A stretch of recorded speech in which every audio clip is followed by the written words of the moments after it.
Touch it on deck. At ease, take your seats.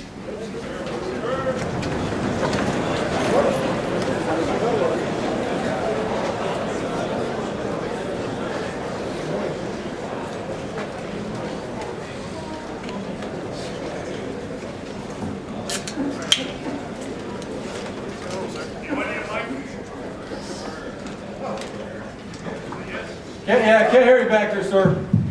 Can you hear me? I need this? Yes. Oh, that's messed up.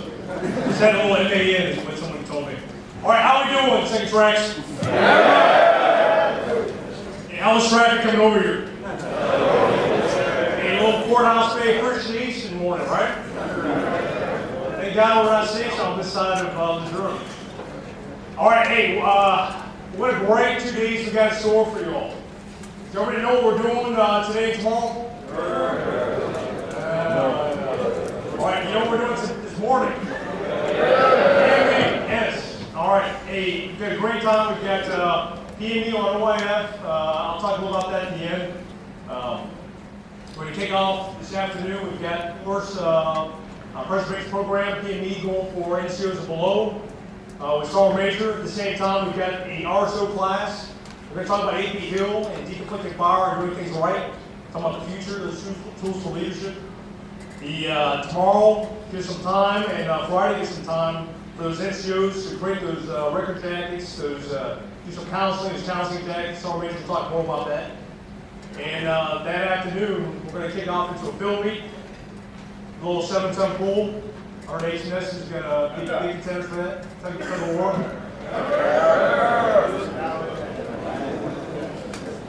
We got this easy. We got some other good stuff. And then we're going to kick off to Warrior Night. On the ramp. What do y'all think about the Warrior Night? Unsure? All right, that's fine. I think halfway through Warrior Night, you probably change the tune. But and what is the purpose of today and tomorrow? You understand that, right? We've got warriors staying down to strengthen you, strengthen us, strengthen the battalion. We got a lot of crap going on in the next month, last month, and the following month. Check. Is anybody bored in the battalion? Raise your hand. We got a job for you. Everything from it was a perfect storm of events. We didn't know we'd get the funding to go AP Hill. We got it. We're going. It's going to be awesome. Haven't had a ship off since down here since what? Last May, Alpha? It's been a while since we've seen a ship. Hey, perfect storm. They just say, hey, we want to start operating at the same time we're doing AP Hill. Plus we got APS kicking off, and we got all the prep for AP Hill going. A perfect storm of events that really wasn't sure was going to occur. It's occurring. And you're going to do well. I know some of y'all thinking, hey, let's do something. We got to do some maintenance, we got to do some other stuff to get prepped. Why the hell are we doing this? We're doing this. This is maintenance for you. For your mind, for your body, for your soul. For your crew, for your section, for your platoon, for your company. This is time to invest in you as we go off and we push hard for the next month and a half. And you know what you deserve? And you know what it's going to be a blast. All right, so we're going to kick off with the OFPME. You're talking about our heritage, our legacy, where we come from. You know, back, it was October, November, we did a PME Tarwa, same place. Was that a good PME? Good times? Oh yeah, hell yeah. That's freaking awesome. So we're going to replicate the same thing, and we're going to kick that off of our legacy, our tradition. You know, content out every time I get around you. Where's it used to be? I think you all have like some type of electric magnetic inference going. Kick off there. We're going to use tools for leadership that afternoon for staff NCOs, officers, NCOs below. And tomorrow we're going to strengthen our camaraderie, our bonds, our cohesion with that building. And then that night, That night, it's a culminating point, events of all our forest preservation, everything we're doing the last 2 days, and it's training. It ain't a drunk fest. I didn't say it's not a drunk fest. But some of you, I know, will get drunk after one beer. But it's not a drunk fest, it's training. It is. We're going to teach you how to drink responsibly, and function. That's one aspect. But that ain't it. It is the culminating event where we talk about, this band of brothers, this warrior organization. Talk about the cohesion. You apply those tools. The NCOs, statuses, officers, you apply those leadership tools that night, right? Oh yeah. Because you're sleeping on the deck. And we got some control measures to make sure everybody's safe. All right, so it's going to be a great 2 days. I'm excited about this. We're going to kick off the OAF PMB. We've got 3 speakers. 2 you're going to know. One guy is up there in the turret. Gunny Schaefer, where you at? Oh, there you go. Gunny Schaefer's going to kick it off with Gunny Fitzgerald, S5, your all's favorite Sacco. And then we'll give a little break, about 10 minutes, bring everybody in. I'll introduce our keynote speaker, Mr. Richard Lowry. All right, with that, I'm excited. I'm excited about today. This is going to be awesome. And you talk about where it came from. This is the freshest thing. This is what we cut our teeth recently. Hey, y'all gonna bring? I know you are. Appreciate you doing this. All right, give a big round for Gunny Schaefer. Morris, like tracks, how y'all doing? I want to start off by saying, myself and Gunny Fitzgerald, we were sitting here talking about 5-10 minutes ago. We were saying how this is just a small sliver into what people in Afghanistan and Iraq are doing right now. Iraq's over, you know that. But people to your left and right, you might have no clue what they've done, but they may have a lot of experience. And a lot of times these guys, they've really been into it and they've really done a lot, they're not going to talk. Right, so you gotta ask them. And they'll pass their experiences on, lessons learned. But if you really want to know what they've done, they'll say, you gotta ask. All right. Back in 2002, our battalion was at a point like we are right now. We didn't really have a war, but we knew it was our own. We had a mess load of shortages. We had broken gear. We had no money, and we had good incentives. All right. At that time, I was a sergeant, a newly promoted sergeant, around December, and all we knew was to train Marines and to be ready for everything. What's everything? Jungle warfare, desert warfare, and we had just started working on urban warfare. Urban warfare was a new idea, at least to the AAD community, taking AAD into the cities, and we just started cracking the nut on that. Well, December 31st, 2002, myself, a few other Marines from my platoon were in New Orleans, celebrating New Year's Eve, and we get a call from Master Sergeant Logan, our company master. And he tells us, hey, you need to get back, you guys are getting recalled. We thought it was legit. Well, back then, every quarter we would have recalls at 2:30 in the morning. They would bring us into the work, we'd lay our gear out and tell us we're going to war. Every quarter we do that. And we walked every vehicle we could off the range. Wasn't fun, but we were always ready. So we get back around January 2nd or 3rd. We told us this is no joke, that we're going to Iraq, and we have 6 days to get ready to go. Half the platoon's broke. Our gun readiness is down. Our mental readiness is down. We have no wills and powers of attorneys done. We have nothing. We just weren't ready. Our gear, we got 240s from our C7 that were held together by safety wire. We actually had a 203 that had a warp tube on it, but we took it anyway. I was using 3 magazines because that's all the armor we had. And we had 1 stacking plate. We were told that Marines don't run, so we face the front, we'll be good. Wrong answer. We also didn't have any armor. Because I didn't have enough to give. So we went with what we had.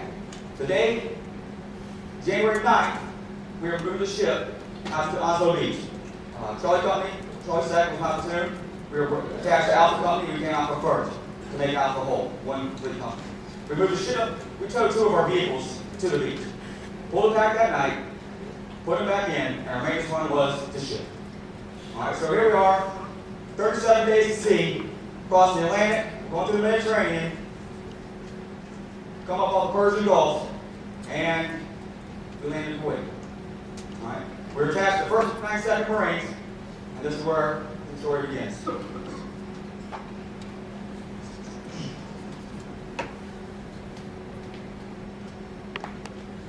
All right, 23 March 2003. Charlie Company 1st Battalion 2nd Marines reinforced the AEDs attached to the 2nd A Battalion Alpha Company with 216 Marines across the Northern Bridge in Nasariyah in order to secure safe passage to Baghdad in support of Operation Iraqi Freedom. Charlie Company went head-to-head with the 23rd Infantry Brigade, Commander Company, Countless Fedini, and 4 artillery batteries. Without any support, in order to take the bridges at all costs, the odds of winning this battle seemed slim to none. Charlie Company fought furiously, giving them hell. 3 hours later, the bridge was secured, but 18 Marines from Charlie Company had died that day. So, we're going to back up a little bit, talk about us landing in Kuwait. We're going to get to this point. So we landed in Kuwait. This is the first thing we see when we come off ship. Alright? Camel Racing Club. Never seen nothing like it before in my life. Alright?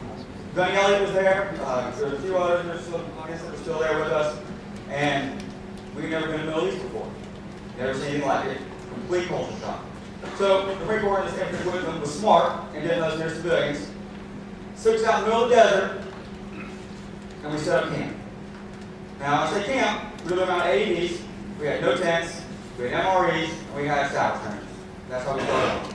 They brought engineers in, and then made berms, and they called this place Camp Shoot. Not fog, nothing like you've ever seen before. It was just desert walls, and Marines on the side. So we lived like this for 30 days, essentially. We were told that we were going to be handing out MREs and taking EPWs. Not what Marines really want to hear. Everybody wants to get in the fight. But we went ahead, we had a secondary mission, and that was to potentially take Nasariyah, the bridges. Then things going to happen. Our training event for this, we had one training exercise. We went out in the middle of the desert, and they put 550 cord with engineer stakes in the middle of the desert and called it a bridge. I was one of the section leaders, the first section at the time. The battalion commander gets on the radio and says, "Hey, Ball." That was my call sign back then. Just sitting in the middle of the bridge. I was sitting on top of the bridge, no clue where it was, and I'm on top of the objective, running it over, destroying it, and stuck it up in my tracks. And that was the end of the exercise. That's all we knew. That's all the preparation we had. So a couple days later, we get the call that we're going to push forward, and that we're going to move up to the border. We get bridges planned. Next slide, please. This is what we're briefed. Starting from left to right. The third ID is going to creep out here to the left, to the western side, and go through the desert. The whole point of this, that's the Army 3 Division, that they are to be unmolested, untouched as they moved up. So they're trying to sneak out to the west and avoid any kind of contact. To the far right, to the eastern side, you've got the British Armored Division, and they're going up to Basra to isolate Iraqi forces in there so they can't reinforce it back to the west. Then you have, in red, 1st Meth, who's going to push up while we came across the yellow, that's where Sarwa, that's our regiment, and they're going to fall in the face behind us, and then we're going to take all contact, moving up to them quickly, and so they can pass through the cities and get to Baghdad without becoming decisive engaged. Remember just recently, but the whole reason that the Marines went up the middle there, straight to Nasariyah, was it so we would get attacked. We were trying to draw all forces to us so the Army can get around without getting attacked. Sounds like a great plan. So, well, anyway, we start moving up. We start moving up. We stage here. This is us in Camp Shoot. This is Camp Shoot. Okay, that's it. Nothing else. We stage, get ready to go. We're told 2 or 3 times that we're leaving. We mount our vehicles, and they say we're not going. We finally step off, and what the TE for our unit was, we had a company of tanks who were reservists. We had 1 company of AEDs with a battalion and mortar, or loaded up on the vehicle, 1st Battalion, 2nd Marines. Then we had 2 motorized battalions, and 7 tons. That's all we had. And we had 6 helicopters, 6 coders, 8 coders with us, and that's it. A couple of gears. That's all we had. No LAR, very minimal engineer support. This is it. So we take off. We start going across the desert, 70 miles. We come up, and we never really took it seriously. We still didn't grasp that we were going over until the first scud hit. The first scud went over us, Hector went up and took it out. And then we finally realized somebody's trying to kill us. It was a pivotal point, and we kind of locked it up, right? So now this is March 20th, 21st time frame. We get to the border. Next slide. This was taken at noon that day on the 21st. All right? And the reason I want to say this is how big this was. We were just a small fraction. There were so many vehicles moving across the desert that we couldn't see anything. It blacked the sun. All right? That's how big this was. And that's I want to reinforce the fact of how many vehicles were really out there moving across the desert. All right. Start moving up. We cross the desert. We go across. We enter Iraq. Nothing happened. We start having problems with our tanks. They keep getting lost. That's the tankers do.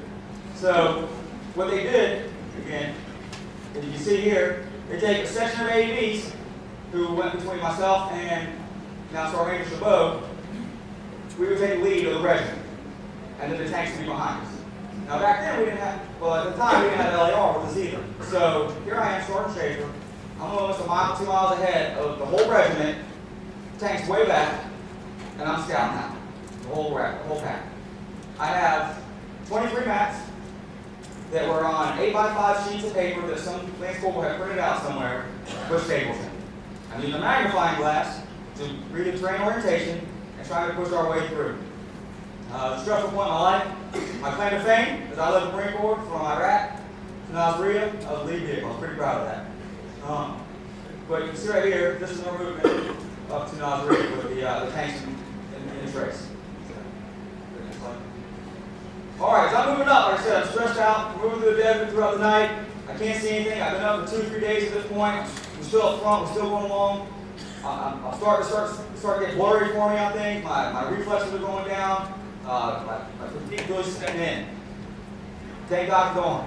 They were to our western side, following the trace of the road with all their lights on.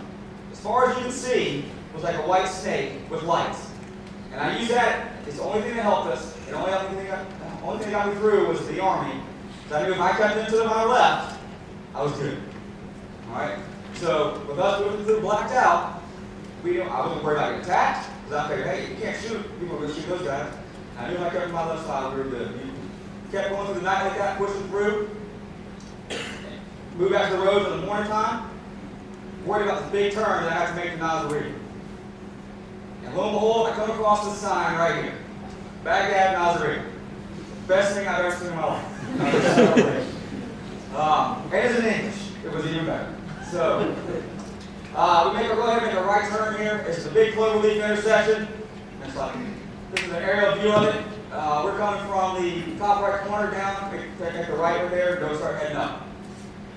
There's also another unit trace of us that we aren't really sure of. We didn't know who they were. Next slide. It's the 507th Maintenance Company. This 507th Maintenance Company is an Army convoy. It's an Army convoy of 600 vehicles, and they have a company in the rear of them. They get separated from the rest of their convoy, and they start losing communications. They try to catch up because they're picking up tow vehicles as they're going along, and they get completely separated. They made the right turn by accident, the same turn we did, but they were behind us. Now we staged, we get a frago that we're going to go into the city, we got to take these bridges, and we got to push. So we're staged. Next slide. On the road here, just like this is the picture when we're staged. On the right, as we all know, it's a herringbone. We're at Outward Spirit, we got skirmishers set out. I think Bravo Company, Alpha Company was our lead at this point, been working with us. And all of a sudden we see these fuel trucks and tow trucks start passing by us. And the reason it stuck out so much was that my driver, I think his name was Castleberry, was like, hey, Swarp, they got shits. You know, and of course, we passed over the net, and everybody's looking. We haven't seen women in 2.5 months. So, and this why it stuck out. It was, everybody heard Jessica Lynch? That was her. Alright? So they passed through us. They start moving up the city. This is their path that they took, was in red, was in blue. Their convoy was the red convoy. That was the 600 meter convoy we talked about. Right? They broke off to the right, and they started following trace us. They're blue, and we're yellow. Now, what their company commander had told them afterwards was that he was going to go up, bank the left, right there south of the city, and follow around. But that's not what happened. 507 convoy, they pushed through the city. Right? We were also told that, hey, they're going to give up. Not really, they're going to surrender to you. All you got to do is hand out food, and if you catch any military, you catch them. Good to go. Well, the 507 goes pushed all the way through the city. They go to the northern portion of the city, and they make a turn. So they make this left turn in the northern part of the city, and the captain realizes that he's lost. So he goes back and he turns around. Well, he misses this turn that he just originally came from and passes through the city, or passes to the east now, and tries to get around. Now, mind you, he has fuel trucks, tow trucks, and vehicles in tow. And he's to leave the column in a Humvee. As he turns around, they start taking fire. Okay? This is a 2-lane road, they're trying to turn around.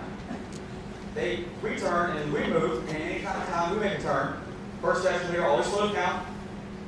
Two sergeant. But notifies when the turn's complete, and they speed back up the red mark. That's not what's happening. They're turning around. Good. Go ahead. Northeastern side there, vehicle 11, that's where they initially start taking fire. The Sergeant Walters, as they're turning around, he gets out of his vehicle and starts laying suppressive fire down on the road. Okay? He's later captured and executed. They leave him. They get off. There's another first sergeant there. He's taking charge. He's trying to keep the convoy together. Captain King takes off.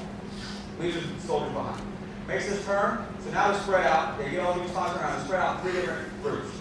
So you see the vehicles on the left and right. You have vehicle 12. It's 14 different columns. For 18 different columns. You got 14, 17 got action up northeast. You got vehicle 12, 9, and 8. And then 15, 16, 13, 18. That's the second group right there.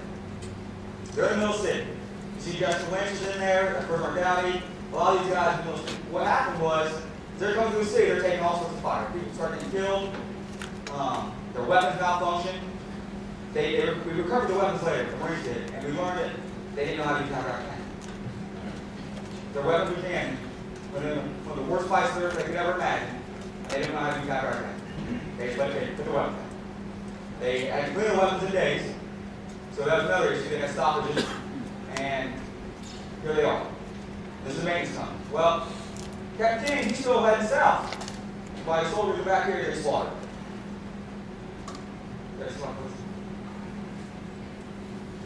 Alright, now, there's the second group, the third group, they're heading south here, and they get hit real hard. Vehicles taken out, they lay up in a ditch somewhere, and Captain King, I believe one of the vehicles are heading south. And we see him coming down. I think he had a 7 or 5 ton with him as well. We see him start coming down south.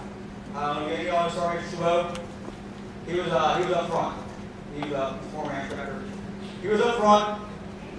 Sees the vehicle coming down initially. They always engage because there's supposed to be nothing coming south. It's all hot and good on set from Chabot's time. They didn't engage because it was friendly. This is Captain King.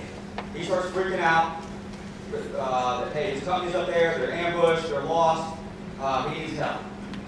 Well, they, Chabot and the tank who now moved up front, push forward.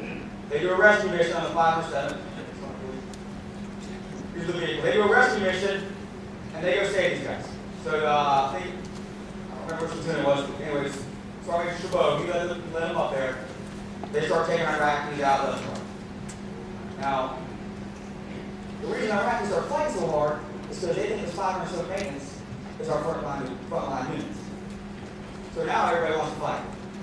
Everybody knows how Saddam Hussein was, everybody's heard about it, that this guy who killed him, they didn't. So these guys want to be on the winning team, as everybody does, so everybody starts taking all the weapons. These 4 soldiers are sitting there, hunkered down, just getting forward. Marines come up, start destroying everything in the area, pick these guys up and pull back. This is some of their vehicles. Next one. Hey, Gunny, can you kill those front lights? It's difficult to see right We can't here. kill the front lights before. That is all. Just leave them off.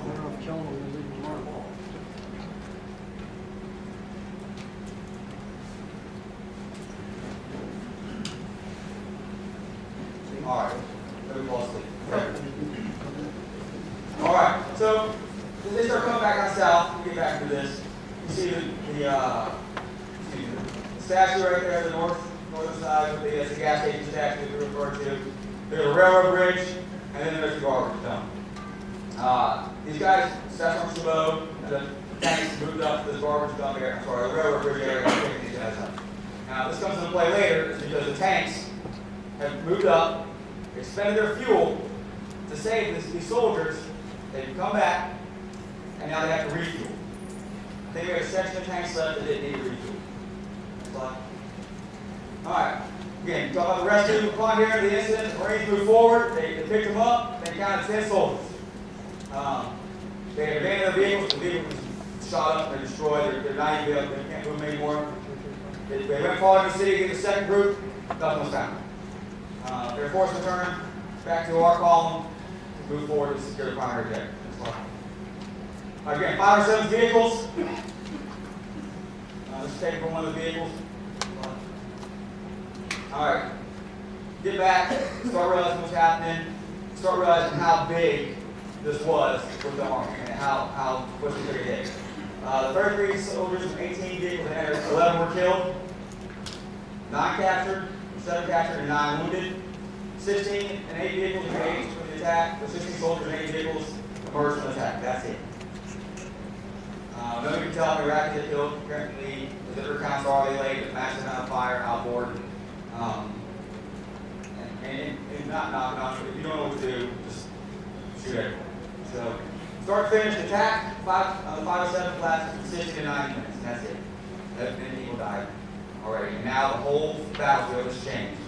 Everybody that was going to give up is now picking up weapons because essentially they thought they were fighting from that soldier.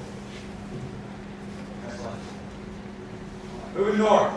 We start pushing up north. We're back to column. We're moving up north to the city. Start taking the Alpha companies up front. Start taking a little bit of fire here and there. We start hearing on the radio. We're in the back of the column now. We're not really getting anything. We're just cruising along at 5 miles an hour, just pushing up slowly. Tanks are refueling. We see air start pushing forward. I say air, I say halos, motors. We see them making gun runs, but we really have no clue what's going on at this point. Still, fog of war, confusion. Start getting up more north, still south into the city, starts getting greener. We spread out on line. Charlie Company, my company at the time. We spread out to the left side, the western side of the road. I believe it was Alpha Company spread out to the eastern side of the road, where Sasson Sites and a few of the other guys were at. Or Bravo Company, they were on the other side. We spread out on line. Start pushing forward. Start pushing up. And we all of a sudden see these secondary explosions in the distance. Actually, I don't know if this is the actual picture when it happened, but you see these covers coming around the area. What the smoke was, and what was laying in ambush for us was ZSU-24s, sorry, 23s. And what these guys are anti-aircraft guns, 23 millimeter guns, and there's 4 of them. And they were depressed, waiting on us to roll up on them. But luckily for air, they caught them, because they would have been a bad thing for us. They caught them, there's 2 of them waiting there, and they took them out. Other side of the road, where Sasson Sites Company was, completely different fight. They were engaging left and right. They were seeing after soldiers in the open. Sasson Sites blew some oil well up. I think that's one of his claims to fame. And it's a completely different fight. We weren't engaging anything. All we see is military-age males and civilian clothes. Can't engage, no weapons. So, 300 meters away, completely different fight from battlefield. All right, here's the plan. All right. 1, blue box. Lead out the Bravo Company. We're going to come across the southern ridge, bank a right, go east, and skirt the city, and push up and around and take that northern ridge, or be a base of fire. My company is supposed to be tracing and following up. Same thing, going around the outside of the city, coming back around, and we're going to push across the bridge and take it down. All right. Alpha Company is supposed to come in the rear, take the southern bridge and hold it, and we're supposed to hold these bridges. Now, this yellow area, right down the middle there, we affectionately call it Ambush Alley now, but at the time, it was just an area we knew we weren't supposed to go. We knew from the scattered intel that we had that the Iraqis had been planning for us to come here for 12 years to come up this road, and they put that road right there. They defended it enough to be able to stop the whole American division. All right, let's play it later. So, the relevance of this town, I just learned this recently, is that this town is the only way to cross these Fraser River for 100 miles in each direction. These bridges. So it's paramount that we take. West 1 minute from Worcester. All right, this is the Southern Bridge. Bravo Company passes over the Southern Bridge initially, and they make their turn. Charlie Company, my company, has a vehicle bridge. And this starts the whole chain of effects that really kind of start messing things up. So, give maintenance 5 minutes to fix the vehicle. Can't do it. Got it. Bump plans.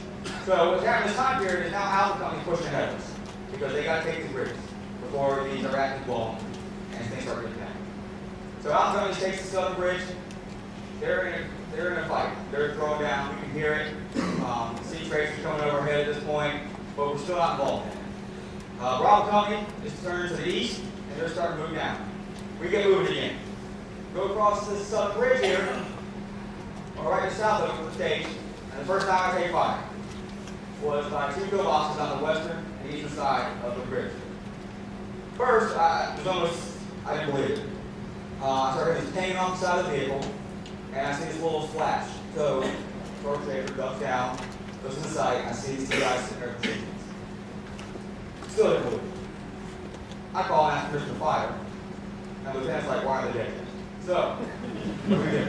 We kill them. We engage, and we destroy them. Now, on the eastern side, the western side of the vehicle, the port side, the infantry, and their great wisdom, and their great judgment, and just being grunts, just being Marines, they see us engage from the western side. When I start engaging, these guys put 3 240s out, 6 M249s on the cargo hatch, and open up. Whatever. No fact, but overkill. Everyone piece of the action. So, calm all this down, we get past here. We're a little nervous at this point now. Nothing came with the vehicles. Adrenaline's starting to go. We're going to wait for 4 days at this point. Dead tired. It's all gone. Adrenaline's gone. So, in front of me is a tank or vehicle that's burning going across the road. I can't see past the bridge. I always think, I don't know why it sticks out in my mind, but I remember that movie Days of Come. Remember when Tom Cruise was going through and you can't see what's on the other side? That's kind of, I don't know why I thought that at the time, but I did. So, and not that I remember the first time, but, so we push through and kind of have a fight or flight moment. As I come across this bridge, I see Alpha Company throwing it down. I mean, they're perfect, essentially 360 glass security. I have AVs actually facing me, who weren't engaged. I can see forward. Across the bridge, they're laying around downrange out there. Infantry is engaged. I see artillery hitting for the first time, right in the center of their position. We start rolling in, right in the middle of it. Well, start getting traffic now. The eastern side, the Bravo Company, next slide. Bravo Company has gotten into a tank trap. Their rackets to set up this. They figured out what we were going to do. They were channelizing. They set up this trap. The eastern side of the city. It had just rained, and this thing had. Stephen Sykes, this was his company, put 2 or 3 inches of mud on top of it. Am I right, Stephen? Right, they couldn't see it. It was just like the rest of the road. All the tanks that we had left, and the platoon of AVs sank in this thing essentially at the same time. So now they're stuck, they're bogged down, our path's blocked, and they're being ambushed at the same time. You see footage, if you ever look it up on the internet, you'll see a few of these guys, I think maybe Max Richter and Anderson, a few of them are out there trying to hook up for tow under fire. It's, I probably would have the vehicle, but these guys, they want to stay the vehicles, and they did a good job. So here we are now at the Southern Bridge, north of the Southern Bridge. Our eastern pass blocked. We need to still take the north bridge. We can't stay in Alpha Company's position because it's too tight. They're under fire. We're clogging up their area. Our indirects coming in. The longer we wait, the more the fire kept picking up. More people were coming. Middle Eastern, the big areas. You know this? They're like Americans. The fact that when we see an ambulance, we want to see what's going on, the fire's up. When they see gunfire here, they go to it. So, and they all bring their collection balls, their AKs with them, and they want to go in the park. So, not that there's rain, but you start getting enough rounds going through there, it's going to spend this. So, my company commander at this point said, hey, we need to take this up this northern bridge. I'm first section leader, he calls on the radio and he says, push through, ambush out. And I asked him, I said, say again, I questioned the order, because I knew it, we were over and over and over again beating our heads, we were not going to go down this road, no matter what. And I knew we didn't have tanks. And he said, we're pushing, rock. Alright? And again, flight or fight moment, one of the biggest, one of the pivotal points of my life was about to start, right there. I had the hardest time telling my driver to go. I can look down this road now, it's 3 clicks, and I can see all these people standing out there. I referenced to Gunny Elliott was there, probably can validate this. Macy's Day Parade. People lining the streets, but they all have guns. Alright? People on the rooftops, and they all have RPGs, and we're cool as rifles. We see little faint hits of enemy vehicles going back and forth between the alleyways, and here I am, the lead vehicle, and it took everything I had to keep moving. I was scared to death. But we did. We pushed forward. Start off, wanted to haul butt for this thing. I wanted to top out the AAV. But we started off at 5 miles an hour. Had to keep this, had to keep our security tight. So we're going through here. I'm waiting for Gunny Myers to call that he's moving. I'm waiting, and it took forever to get that call coming. Right as I start rolling, start taking RPG shots to the front. They were going under the vehicle, hitting the side of the vehicle. The vehicle was going up on one track. I'm not exaggerating when I say this. It was being bounced back and forth. My sight was taken out, so I can't see anything from inside the turret. So I have to put my head out, back off. So, a little intimidated at this point, still pushing through. I'm calling Abrax back to my lieutenant, and I'm calling so much that he finally just says, "Is there anything good out there?" And I'm like, "No, sir, there's not." And he goes, "If it has a heartbeat, it does." Roger that. So, I'm leading the front. We're keeping tight, good 25 meters, and I'm just laying around down so fast that we couldn't even reach. I couldn't look fast. And what ended up happening was, and all the vehicles were the same way. We stopped using the traditional feed chutes and everything for the 50 cals, and we were just running the continuous 50 cal belts up through the bottom of the turret into the vehicle. All right. Mark 19, lesson learned from this. Hardball is not good for it. Mark 19 failed us because the links were sliding off because of the vibration. But anyway, moving on. So we're going down the road. I'm trying to engage everything I can. There's no way. So I concentrate up front. I have my second vehicle, and then Gunny Donaldson, and I have him start engaging everything to my 45 degrees, and I infantry hitting the port side. And essentially what's going on right now is that guns are all level, guns are depressed all the way, and we're going down there, and it's like big hands just sweeping the road. Okay, well, this is all fine and dandy, and it's working well. We're getting through, start taking a lot of hits, getting where the packs are on fire. Then we have actually Iraqi infantry trying to board the vehicle, and there's a picture out there somewhere of our infantry, and I didn't know this was happening at the time, thank God, because I thought it was bride, but they were shooting the guys off the side of the vehicle. So we're pushing through, and then all of a sudden, these guys are smart. We realize, hey, we're punching through, we're getting through their lines. They take buses, and they block our path. And they use them as street transport. Bring Gunny Donaldson up online with me. As we're going down the road, we're now sloping it down 5 miles an hour. We increased our rate speed to about 15 to 20 at that point. And we engaged 2 buses that were the street transports full of guys, no guys. We crashed the buses, pushed through. We had some BMD incidences. We took them out. Get to the north side of the bridge. Going on the north side of the bridge. Hey, this is where we're supposed to be at. We know where we're supposed to be. Put the section online. Sweep forward online as the rest of the platoon's coming in. Platoon commander starts developing, starts moving on, setting up a defensive position, holding our position. And then the artillery. Alright. I'm sorry. Let me back up. We had taken a big hit in the middle of the city. 211 had been penetrated by an RPG through the ramp. The RPG actually hit an AC-4, split the AC-4 inside the vehicle, and was propelling on fire. So you have Marines that now have their feet are getting burned, essentially, so liquid propellant, and starting our casualties already getting up. We got Lieutenant Corney who've been hit already. A few other Marines have been wounded. 211 comes flying by me. I'm online. They're on fire. We push past them. They're evacuating the vehicle. The vehicle's done. They couldn't get the fire extinguished. Next slide. Next slide. This is the northern bridge we had just crossed. We pushed north, said, sit in the defense, and artillery starts coming. This was essentially their last defense spot to stop the Americans from going through. Now, mind you, I told you this was supposed to stop the division. Here's a company of AVs, platoon of AVs with a company of infantry and no tanks, and we just broke through their lines. They're not happy. They decided they want to stop us at all costs.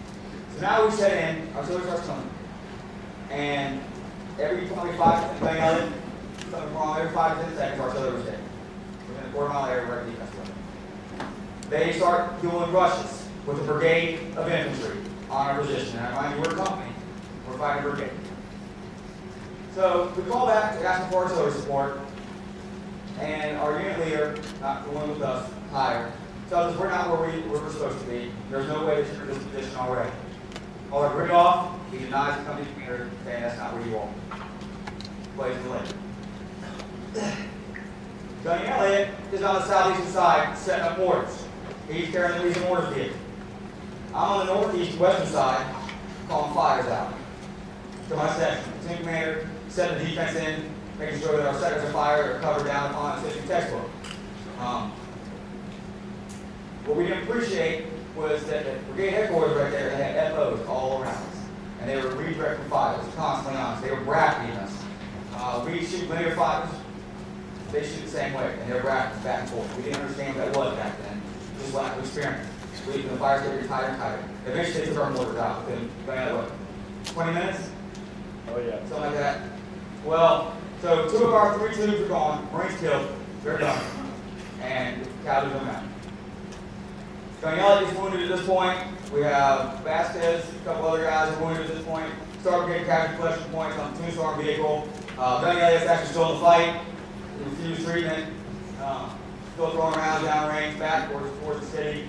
But just right here, just north of this little cab right here, there's a 120 millimeter mortar position. We never knew existed until after the fight.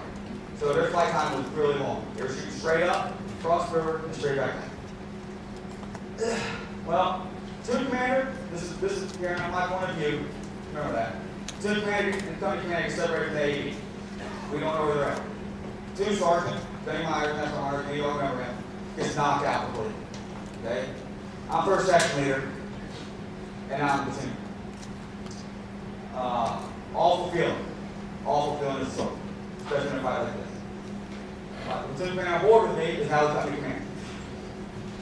So, we sit there and we hold our ground, we're holding our fires, we're controlling fires, we're calling everything. You can't get any artillery to come in, you can't get any air support. Don't know if this is true or not. Air support supposed to came initially from our covert, but it was too hot. They couldn't stay on station. Richard called it without that more, but so got rounds going down. I'm just sitting there with binos calling fires out to our aircraft. Runs doing the same thing. We have 1 tube left of our mortars, and they're using their fire as fast as they can go. Start getting to this point called the golden hour. Everybody heard of the golden hour? All right, your chance of survival drops by 50% if you don't start getting some kind of higher level care. We had a triage station going, casualty collection point, but basic life-saving stuff, and that was it. So we can't get any air in. And I had to make this call, and probably one of the toughest decisions I've ever had to make, was to move south and run these guys back to that gauntlet again to get them back to treatment. Whether it was wrong call, right call, well, I'll never know. We load up vehicles. Next slide, please. So this is the other side of the bridge. Sorry, figure out this before. Gunny Elliott's vehicle right here, pretty close. I'm on the other side of the road, on the northwestern side. We got that way. Look to the northeastern side up there, far north, right from the picture, that's the brigade headquarters. And all around here is artillery positions. I don't know how many guns we found afterwards, but it was a lot. Somebody said 30, 40 guns in position in that quarter-mile area. And they had free range fire already set. So anyway, we start coming, I make the call, hey, we're going to run south. I'm not going to tell anybody to do that. So I volunteer to do it. Scared to death. Start having comm problems. Start loading people back up on the vehicles. We need security. So I bring the squad back. As they're coming back, all of a sudden, Kid Fribley is running the vehicle, and next thing I know, this kid's naked. It's not fun. What happened, we didn't realize at the time, was it a 30 millimeter from an A10 who came on station, hit this kid, and just sucked everything off of him. All right? So the Air Force is on station now. Now we have another quagmire because they're shooting at us. We try to call off the fires. Not going to get into all this, but the fact they couldn't see us authorized them to shoot because the battalion commander told them we weren't where we were. And he said, you have clearance to go above a certain orbit on the map and gave anything to which we were in that area. So the Air Force didn't know, and they started shooting at us. Start getting ready to move south. Gunny Elliott's wounded. I know this already. He's calling on the radio. Tell him we're coming. Start getting ready to move out. Gunny Elliott's going to get in the column with us and head south. Like I said, we lost a lot of column. So I take the American flag. I'll never do this. I put it on my vehicle. So people know the only thing I had to mark myself. And the vehicle, that's where I moved. You saw vehicles from all about. So we move out. Gunny Dawson's vehicle moves to my starboard side, takes a direct hit on 120, right on top. Vehicle falls in the ground, row wheels up the side, track off of it, just now the whole sit on the ground. He's not going anywhere. Mobility goes completely. Everybody inside the vehicle lived except for one Marine. AD saved the guy's life without question. That's what it's supposed to be. So we're heading south now. Gunny Elliott pulls in front of me. By accident, he has no comment. And we start heading south. I go across the bridge, and Gunny Elliott's in front of me. Some hits his vehicle, and I don't know what it is, but whatever it was inside the vehicle. He also has all the wounded on board. Blew his vehicle. Blew it up so much that I was on top of the bridge, blew so high that I could see his whole place. Arms from his vehicle hit my vehicle. A lot of carnage came off the vehicle. Airburst you're talking about. Sorry, I'm getting behind my slide. I apologize. This is 211 cooking off. This is the north side of the bridge. This is what we're going through right now. Abandoned vehicle. Infantry Repel Brigade. Targeting our wounded. Some are wounded. So load up and bang out the vehicle next line. This guy, Ben Reed. This guy's a hero. I'll talk about him later. Next line. These are wounded Marines, by the way, still on that. Next. Another wounded Marine. Yeah. Yeah. Next. So we're heading south. See this picture. Next line. This is Gunny Elliott's vehicle. Nobody on the vehicle lived. Gunny Elliott, this is far for you, I apologize. Gunny Elliott, 4 miles at a time, got blown down the road, and the turret disintegrated. Gunny Elliott now has the back of his leg blown off. If you ever look at the back of his leg by PTs, he's got a hump back there and it has a T on it. Because they need a skin graft, and they pulled the T off of his back where his tattoo was and put it on there. So, we call him Mr. T. So, this is Gunny Elliott's vehicle. This is the size of it, everything blown out. Driver lived as well, but was blind. I passed the vehicle thinking there's no way anybody could live in Gunny Elliott's vehicle. There's no way anybody could live off that vehicle. We push forward. My vehicle now is hit. We lose our steering. We crash into a building. And there's, I told you, there's no American until we stop it. Get off the vehicle. And I told the rest of the other 2 vehicles, keep pushing, get it moving down. And Scott Brown, one of the hard-headed individuals I've met in my life, doesn't listen. He's an order I'm glad he didn't follow. Stops and picks us up. Well, a lot of confusion when this happened, and 9 Marines from my vehicle, infantry squad, ended up in this house. In no city, with no radio. Well, they had a broken radio, broken antenna, and wounded Marines. Alright. So, NCO leadership. They have a corporal who's wounded, in charge, there's a squad leader. They have my driver in there, and a few other Marines. They have 1 Marine set up. They bust through the door, set 4 points of security, set a casualty collection point up, start treating, go up on top of the roof. And what do they see? A company of apparatus infantry coming out. What else do they see? Gunny Elliott and Trevino, who was his driver, walking towards them. So Trevino is carrying Gunny Elliott, and Gunny Elliott is telling him where to go. Because Elliott can see, Trevino can't. Elliott can't walk, Trevino can't. I'm not the most religious person in the world, but as they're coming down through, they're walking past their Iraqi infantry, engaging our Marines on top of the building. because they see Marines, and that's where they're going. Don't know what happened, how it happened, but they walk right next to them, like within feet, and they're at the entry every touch. But they get to the house, they take care of them. We move the rest of the vehicles to the south, drop our wounded off. But now we have a problem because we still have more people north, and we have to get back. Talk about NCO leadership. This corporal, no different than any of them. The Lance corporal's in there, no different than any of y'all. We're in a bad spot. They sat in that house for almost 8 hours, low on ammo, repelling attack after attack after attack. Master Sergeant Anderson finally got together his vehicles and stuff, and they went in and got him. When Master Sergeant Anderson got there, he said he'd never seen nothing like it in his life. So Master Sergeant Anderson. There was dead all around this house. Thousands. These guys are advanced on top of them. And they had shot so much that their 240 barrels and 249 barrels weren't ineffective anymore. They got so red, they were starting to set. They couldn't use them anymore. So the Marines were left with 9 mils and M16s. 203s, they kept running back to my vehicle and taking out the ammo. All the tubes were warped because they were firing so fast to repel them. Alright, these guys, amazing. An amazing team. They lived in this spot. They had a radio going 10. Somebody got an idea to try to do Morse check. Someone next door. Nobody even know how to do Morse check. So, but some lieutenant picked up on it that somebody was keying out of the tag free constantly, and they asked him, he just happened to ask him as an American unit. And they said, 1 for yes, 2 for no. And they got 1 yes back. They figured it out. So, sum it all up, they got saved, and they got picked up, all the wounded got taken out, tanks came in, cleared house, wrecked house. Some of the wounded got taken out of tanks, and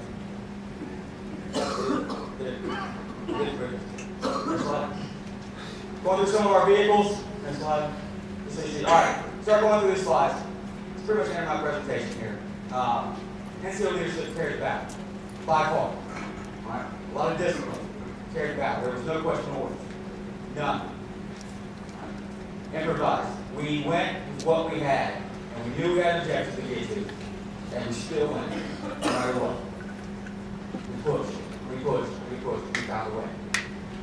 One of the Marines made this comment one time. We were talking about this after the fact, and the Marine said, you know,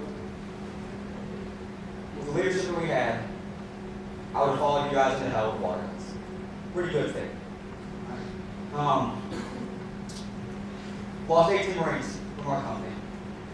Go ahead and slide. These are those pictures. Next slide. Sergeant Bix from our battalion. Next slide. Sergeant Bix, great story. Go back to him, please. Anybody know who Sergeant Bix was? Alright. My last one. Sorry. Sergeant Bix he was in that vehicle we saw was on fire. Got out the vehicle, got on another vehicle. Realized, okay, I'm an aim tracker, I don't have a track, so what am I going to do? This guy joins the infantry. So he's out there going around down there. Starts running ammo back and forth. Scared up. This guy, he's stuck. Not the brightest guy in the world, but he's stuck. And had bark, like totally did. Running back and forth, takes shrapnel in the back. Still fighting. Finally, he gets pretty close to passing out from blood. The other vehicle was with Gunny Elliott and myself, crashed through the city, and I'm taking a 120 hit, where 82 hit, and right by where the quick toe release is. Came down, decapitated. But what killed him, saved 2 others in his life, was the deflector bullets. Next slide. From Garibay, orders. Next slide. I'm going to pass it. Next slide. Just keep on, bro.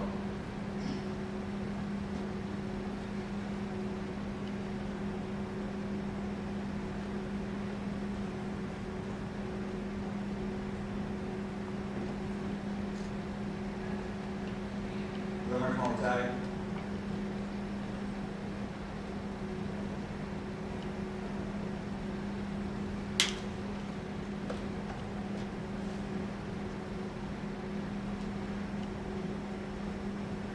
That's it. 18 Marines killed in 3 hours. 18 to 30 Marines wounded. 18 were medevac at the time. A lot of Marines hid their wounds. They wanted to stay with their fellow Marines. We had a lot of Marines that would pass out from loss of blood almost every day. They want to keep pushing. most of the NCOs. They want to stay with their workers. That was the biggest thing. They leave their uniforms every day, pass out, doctor hook them up, and keep going. You guys slowly switching out, actually still working on. Again, NCO leadership carries the back. I'm a gunner sergeant. We got staff sergeants here. Lieutenant colonel here. These guys are busy. They're going to be doing other things, and there's only a few of them. The NCOs are everywhere. The NCOs are what's going to carry on the mission. They're the ones that get it done. They're the ones that are enforcing discipline. They're the ones doing the gear inspection. They're the ones that are coming up creating training because we don't have the money. Right? Bottom line is, you guys are what's going to carry the next war. And you don't ever want to go over and say, hey, did I have trained these guys properly? Could I have done this? Could I have done that? And if you have to ask yourself when you get there, it's too late. Do we have any questions? All right, next is Gunner Sergeant Fitzgerald, talking about Fallujah.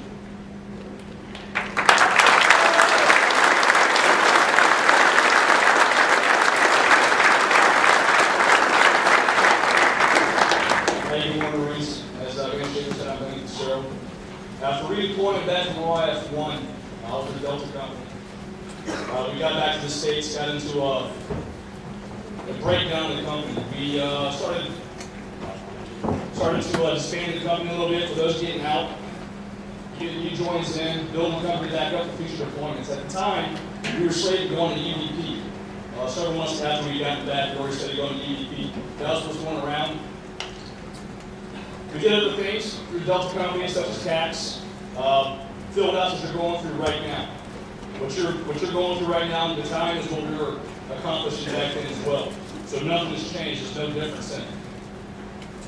2004, June, July timeframe, we were advised that our UDP was canceled, that we were going back to Iraq to Fallujah. The first Fallujah was going on at the time between May. At the time, Alpha Company 3rd Trash was there. In August, we deployed back to Iraq and did relief in place or battle turnover. Next slide. Right here is located the city of Fallujah. As you look right here, here's the clover leaf that you hear so much about the battle. This is North Mobile, South Mobile, and this is the western edge of Camp Fallujah itself. Right here is where Camp Swani was located. This route right here is called Route Michigan. This extends all the way down to, we call it Sacagawea or Abu Ghraib, which is south of that. And then this route right here, South Mobile, actually swings all the way back around and meets up with Michigan a little bit further down. Our company was slated for Route Mobile or Route Security. Our job was to patrol Route Michigan and Route Mobile at the time that we were leading Alpha Company 3rd Tracks. At the time, Alpha Company 3rd Tracks had already tried to go in the city and were pulled back, were patrolling due to the insurgency that was increasing in the area. They were self-sufficient. They were patrolling with Humvees and Amtraks, looking at each other as infantry, because there weren't infantry to carry at the time. The company was split up into rotating sections, rotating platoons. At the time, I was the 3rd platoon along with young PHC Ochoa, then Staff Sergeant Moore, then Staff Sergeant Brower, and then Gunner Sergeant Bannis. We were situated right here, just on the edge of Camp Swani. Our job was to help build up the Iraqi armies, those that were coming in.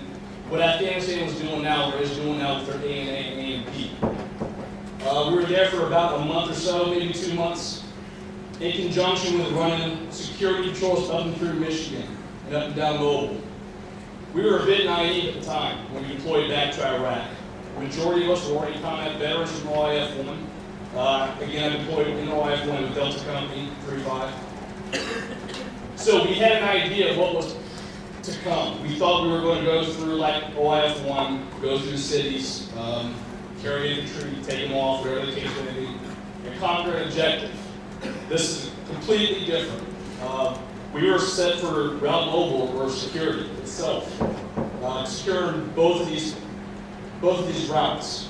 Within the second day, I believe it was the second day, some of the platoons started getting IEDs, a couple of injuries. That was really, really brand new to us because we hadn't experienced that already when we carried 3-5. We saw some action going up in all F1, but nothing prepared us for the route security and the different dynamics that we were facing at the time. This is something that we had not trained for. This is something that we had to learn by the seat of our pants, so to speak. November the 7th, we finally got the flag on with the order that we were going to assault the city of Fallujah. At the time, Master Sergeant Johnson, then Gunny Sergeant Johnson, was attached to 2nd Platoon. He was to carry with his platoon elements of 3rd Battalion, 1st Marines, and then 1st Platoon was carrying elements of 3rd Battalion, 5th Marines. 3rd Platoon was carried or was assigned to RCT-1 headquarters element, and we were the general support for the assaults. Next slide, please. This is the general scheme of maneuver. The city is cordoned off, east, west, and south, with coalition forces that were mostly American forces. We did have Iraqis attached to us, pushing south of the city, securing each house block by block, city by city, or street by street. Next slide. Here you can see 3-1, 3-5, Army 2, 2nd Battalion, 7th Marines Cav, 1-8, 1-3, and 2-2. Located just north is the train station.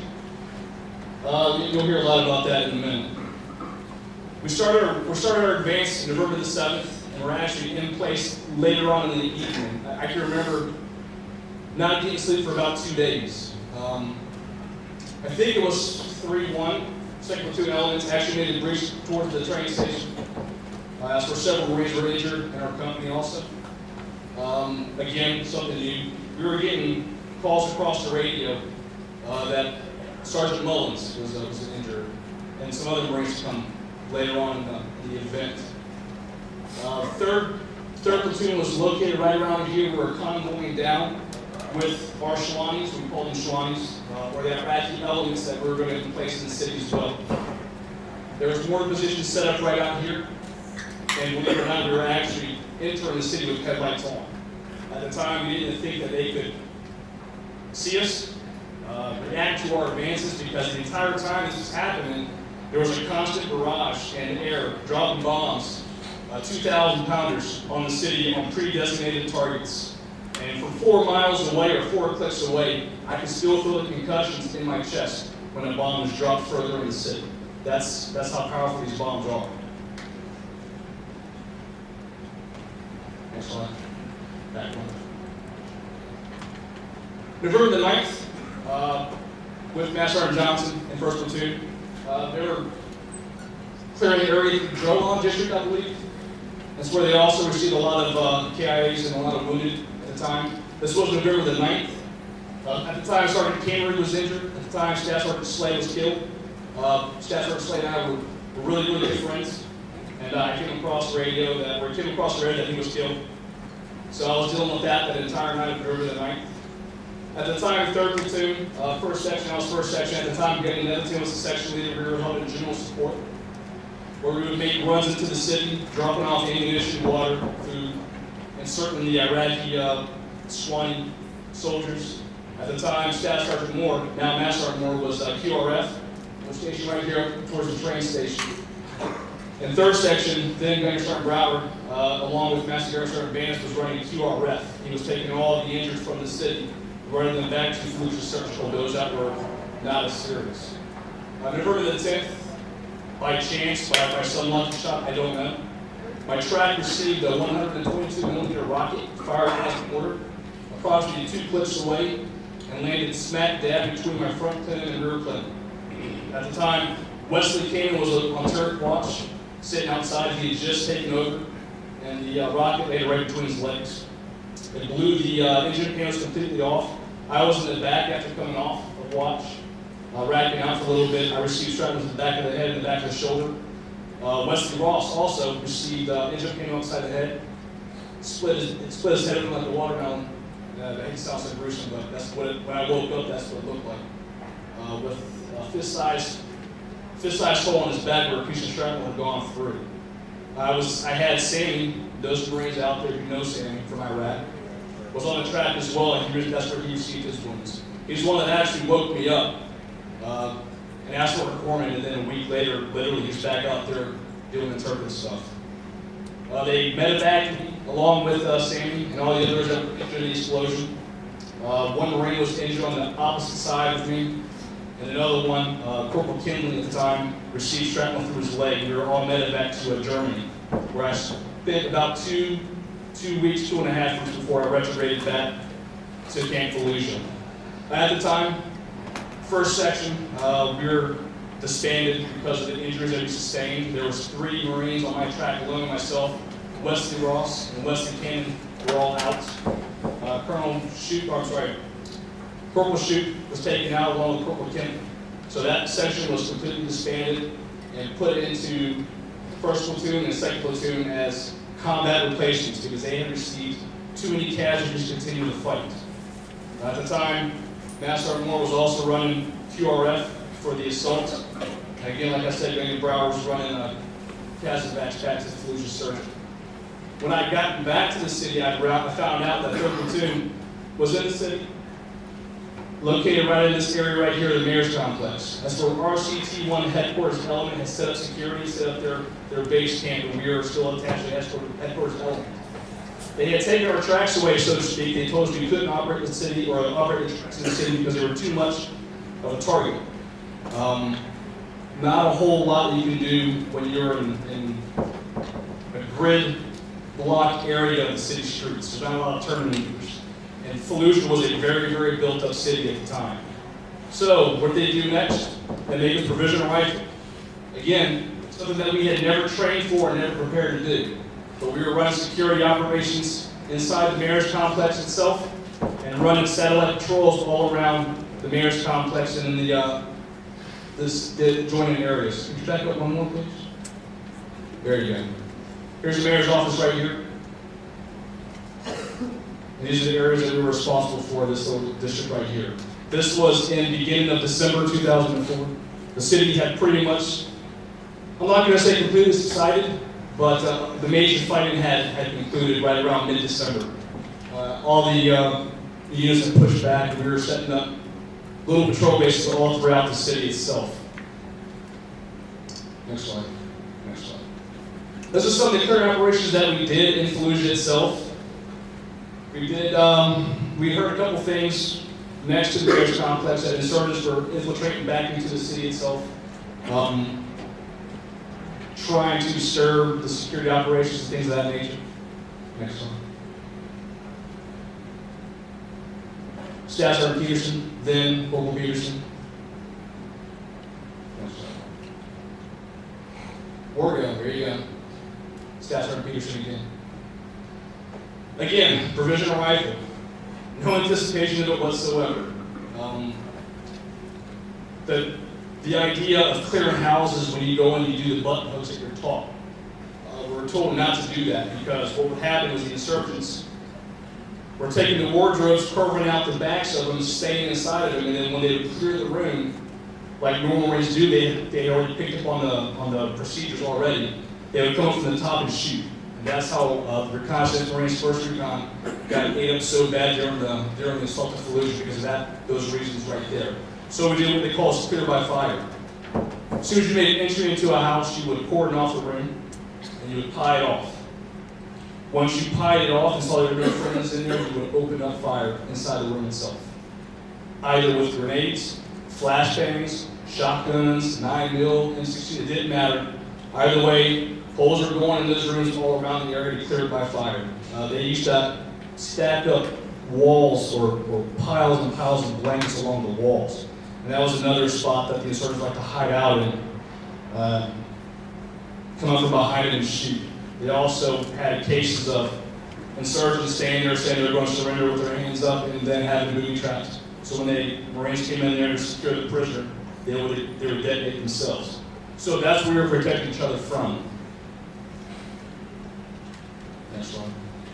Some of the things that we caught, this is just one or two houses right here. Hard drives right here, a lot of AK-47s, gas masks,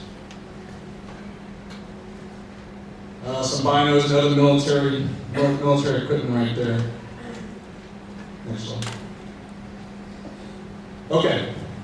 After the city was cleared, and after we were detached from RCT1 headquarters element, which was probably mid-January timeframe, I want to say, and I don't know what date sticks out in my head, but January 17th sounds like the date that I remember for some reason. My section was detached, where we went to Abu Ghraib. Their 2-8 was taken over, Echo 2-8, and where we were in support of them at the time. 4-section vehicle, myself, Ben Netherton, and various other Marines. Were you with us? You weren't? Okay. We done clearing operations there from about a month and a half. Again, right back to our roots again. So we went from a route clearance, route security mission, to a convoy mission, to a resupply mission, to a provisional rifle platoon mission, security mission, right back to our hearts of AAV operations, supporting the Marines, Kuwait. So we did operations there for about a month and a half, where they did some more clearing operations up through Abu Ghraib and Sacagawea. Those are the areas that we stayed in right here. We had a bunker up, our windows. We were still receiving mortar fire. When we first got there in Fallujah, August, September timeframe, we received sporadic mortar fire. I would say probably 1 every 3 days, maybe 1 every 2 days. Can I start more? Yep. You in here? How often were we receiving 1 every 3 days possibly? 1 or 2 every other day. Right around there, yeah. We were receiving sporadic mortar fire throughout the day. Again, we were back in the city, just launched them off to start our operations. After Abu Ghraib, after we supported Echo 2-8 here at Abu Ghraib, we rejoined the platoon back, and we controlled ECP, or entry control point, back into the city. The integration process started right back into it. They were repopulating the city. When the BATS system became popular, which some of you are familiar with now. The eye fittings, fingerprints, the cards, and that was right around March timeframe. Once that was completed, we retrograded back to Fallujah and began our mobile mission again. Next slide. Through Michigan and Mobile, where after they learned the density of our tracks, they stopped going with IEDs and started placing IED munitions in carcasses, dogs, cats, whatever the case may be, as well as anti-tank mines. This is the first time, to my knowledge, that we ran into anti-tank mines at the time where Lance Corporal Torres was killed. Complacency set in.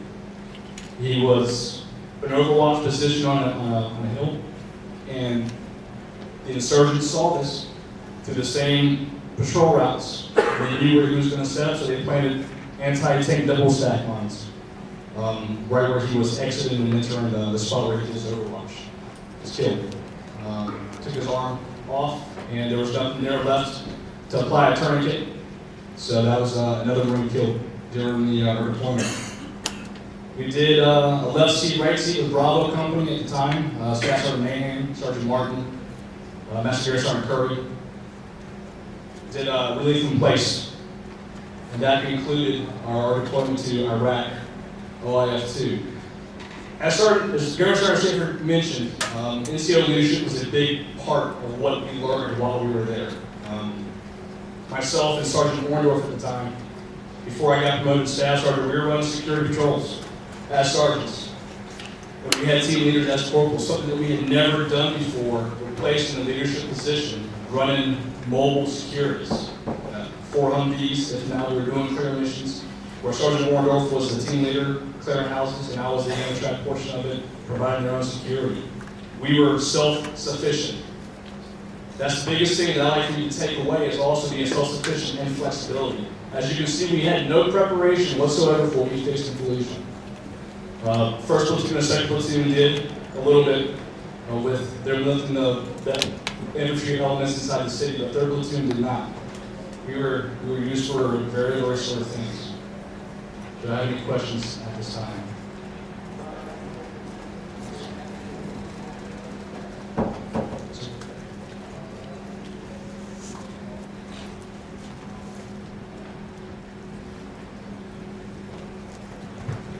At this time, we're going to take 10.